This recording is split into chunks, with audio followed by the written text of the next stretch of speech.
હર્ષ સંઘવી તે અત્યારે પોતાનો મતાધિકારનો ઉપયોગ કરીને મતદાન મથકની બહાર આવી રહ્યા છે. હર્ષ સંઘવી જે છે તે તેમના પરિવાર સાથે જે અત્યારે મતદાન કર્યું છે અને ખૂબ જ ઉત્સાહભેર જે આખા દિવસ દરમિયાન મતદાન માટેની જે અપીલ છે તે કરવામાં આવી રહી છે. હર્ષ સંઘવી દ્વારા અત્યારે જે મતદારો છે તેમને પણ મળવાનો પ્રયાસ કર્યો હતો અને તમે જોઈ શકો છો તે રીતે અત્યારે હર્ષ સંઘવી જે છે તે થોડી જ વારમાં હવે મીડિયા સાથે પણ વાતચીત કરશે. જે પ્રકારે દિવસભર જે મતદાન થવાનું છે જે અપીલ કરવામાં આવી રહી હતી અને તે જ રીતની અત્યારે સ્થિતિ જે છે તે જોવા મળશે. અત્યારે થોડા સમયમાં તેઓ પોતે મીડિયા સાથે વાતચીત કરશે અને જે તેમનો ઉત્સાહ જે છે તે તેમના ચહેરા ઉપર પણ અત્યારે સ્પષ્ટ જોવા મળી રહ્યો હતો. અત્યારે તેઓ જે મીડિયા સાથે વાતચીત કરવા માટેની જે વ્યવસ્થા કરવામાં આવી છે તેને લઈને હવે તમે જોઈ શકો છો તે રીતે વાતચીત કરવા માટેનો જે પ્રયાસ છે તે કરવામાં આવશે. અત્યારે આપી દો ને આગળ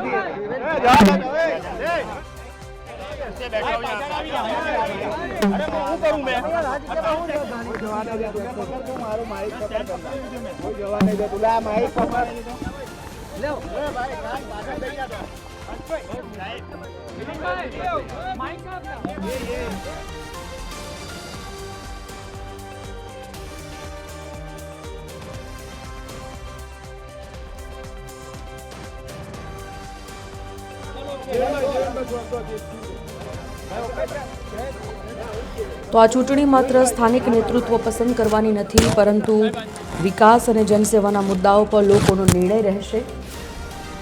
15 મનપા માટે 3184 ઉમેદવારો જ્યારે મેદાનમાં છે. 2024ની ચૂંટણીની આજે મતદાનની શરૂઆત વહેલી સવારથી થઈ ચૂકી છે. રાજ્યભરના નાગરિકોનો આભાર માનવો પડે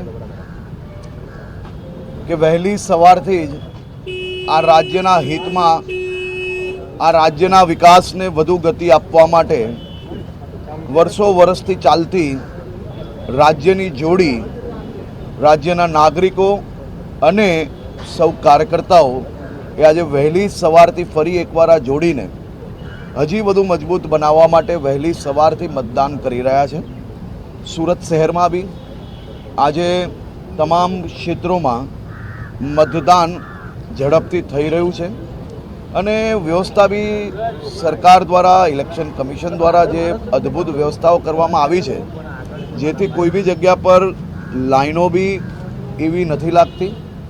સાથે સાથે ગરમી હોય તો ઓઆરએસથી લઈને, પાણીથી લઈને, છાશ, લીંબુ પાણી, આ બધી જ વ્યવસ્થાઓ જે અલગ અલગ જગ્યા પર કરવામાં આવી છે જેથી સીધો મતદાતાઓ જે આવે તેને એનો લાભ મળી શકે અને કોઈ બી પ્રકારની અગવડતા એને ના પડે. પર ગુજરાતની જનતા અને ટીમ ગુજરાત એ સાથે મળીને એક નવો ઇતિહાસ બનાવવા માટે આગળ વધી રહ્યા છે. ગુજરાતના નાગરિકોને બદનામ કરનાર લોકોને 100% હિસાબ કરવા માટે ગુજરાતના નાગરિકો સંપૂર્ણ સજ્જ છે.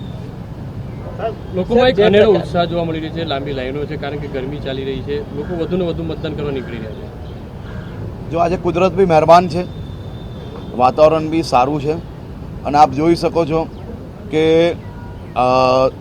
9 વાગ્યા સુધી 10% ઉપર મતદાન આ સેન્ટર પર થઈ ચૂક્યું છે. તો બી જે વ્યવસ્થાઓ કરવામાં આવી છે, 5 જ મિનિટની અંદર કોઈ બી મતદાતા આવશે તો 5 થી 10 મિનિટની અંદર એ મતદાન કરીને ફરી બહાર નીકળી શકે એ પ્રકારની સરસ વ્યવસ્થાઓ બધી સ્કૂલોમાં કરવામાં આવી છે.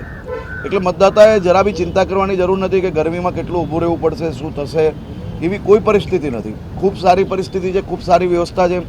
આપે જોયું કે જે સિનિયર સિટીઝન મતદાન કરવા આવેલા હતા, મારી જોડે જોડે ગયા હતા, મારાથી પહેલાં બહાર નીકળીને એ એમના ઘર તરફ વળી શક્યા. એટલી સરસ વ્યવસ્થાઓ કરવામાં આવી છે સિનિયર સિટીઝનો માટે.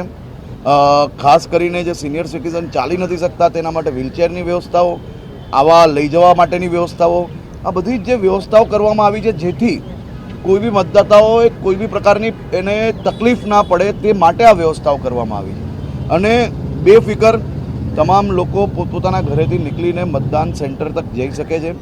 કોઈ પ્રકારની અગવડતા નથી. બધી જ જગ્યા પર પંખાઓની વ્યવસ્થા, બધી જ જગ્યા પર ઓઆરએસ, પાણી, લીંબુ પાણી, આ બધી જ વ્યવસ્થાઓ છે જેથી તમે જશો તો લોકશાહીના આ ઉત્સવનો આનંદ માણી શકશો. પરંતુ લોકશાહીના ઉત્સવના કારણે તમને કોઈ તકલીફ ના પડે તેવા દ્રશ્ય આખા ગુજરાતમાંથી હમણાં આવી રહ્યા છે. હર્ષભાઈ, તમે જે અપીલ કરી હતી મતદારોને સાકાર થતી દેખાઈ રહી છે અત્યારે. એ પૂરેપૂરી ગુજરાતના નાગરિકોને અમે ગુજરાતના નાગરિકોના હિતમાં જ હંમેશા અમારો સહયોગ હોય. અને આ રાજ્યના નાગરિકો એ ટીમ ગુજરાત છે. નાગરિકોમાં અનેરો ઉત્સાહ છે. અને જે પ્રકારે લોકો જે હું જોઈ રહ્યો છું, જે ઉત્સાહ છે અને જે પ્રકારે આ ગુજરાતને બદનામ કરવાવાળા લોકોની સામે આક્રોશ છે, આ બેઉ વસ્તુ તમને મતદાન કેન્દ્ર પર નજરે પડી રહી છે.